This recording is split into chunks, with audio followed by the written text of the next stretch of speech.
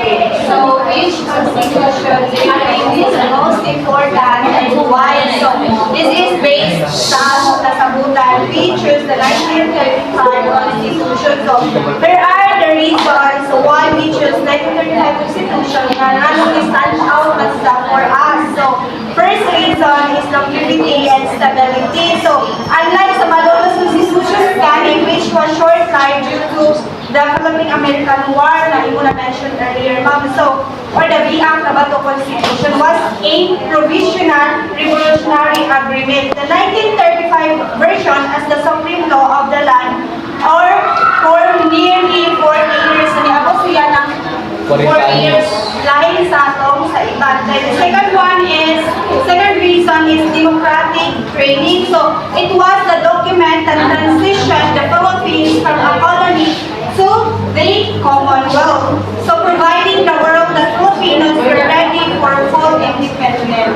So, sila ang naka-way sa Commonwealth. Then,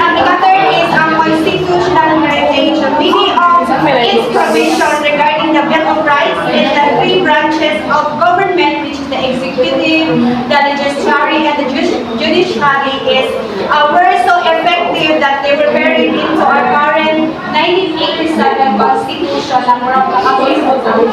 So that's all.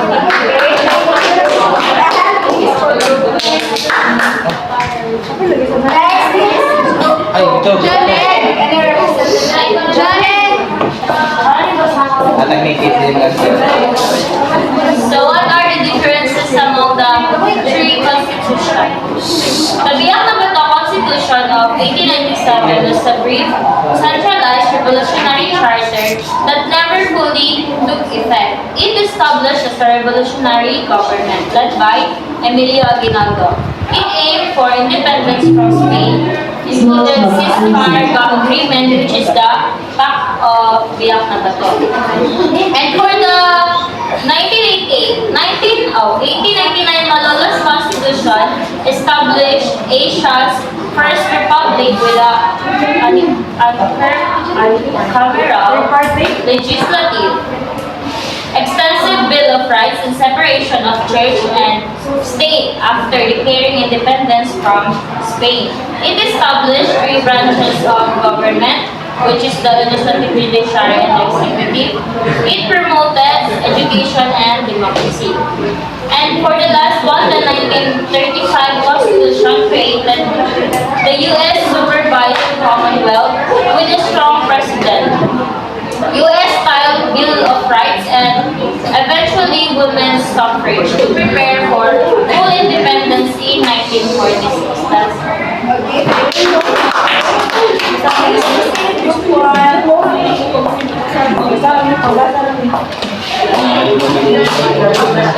One now is what are the similarities of the three constitutions? So yung mga is the Biak-na-Bato Constitution, 1897, Malolos Constitution, 1899, and 1935 Constitution, all share the fundamental goal of establishing a democratic republican government that firmly recognizes the principle that sovereignty resides with the people. So each charter laid the groundwork for Filipinos' self-governance by implementing a tripartite structure dividing authority into executive, legislative, and judicial branches, and with the exception of the early 1897, incorporated the Bill of Rights that aims to protect civil liberties like freedom, speech, and judgment. Furthermore, this constitution were written during critical turning points of not achieve independence or in the case of 1935. So, a Commonwealth will lead to independence from a colonial rule reflecting a consistent desire to establish a national government run by Filipinos. Okay, thank you. So since you already explained the similarities, differences, and the most important constitution, now let us proceed to the short quiz. 1/4 lang. Kailangan may group version. 1 to 5 items. Go! Ako yung balik-balik. Oh, sakto man ito number 4 kasi nabi pala doon. Number 4 C lagi. O sila. Disagreement ra sa ano, Spanish.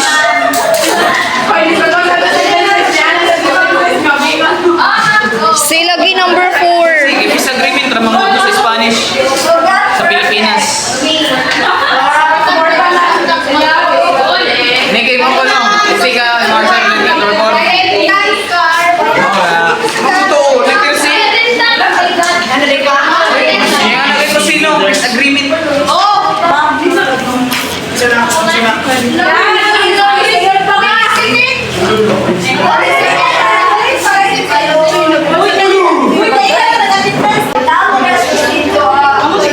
Maritis.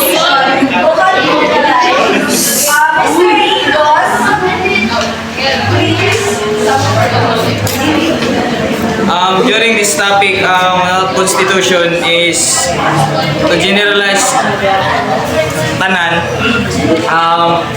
It was implementation of the rules and the backstory of how Constitution how made up bring it up in this in the Philippines and unsag gyapon pagdala ang mga Constitution hangtod karon. Okay, thank you. This for so, the three constitutions show how the Philippines developed its government gikan bitaw sa pag-fight nila sa freedom to mahigos lang independent na nation. So, the constitutions are important kay mao man na siya ang mag-guide sa government and mag-protect sa mga tao sa country. So, that concludes my lecture. Thank you.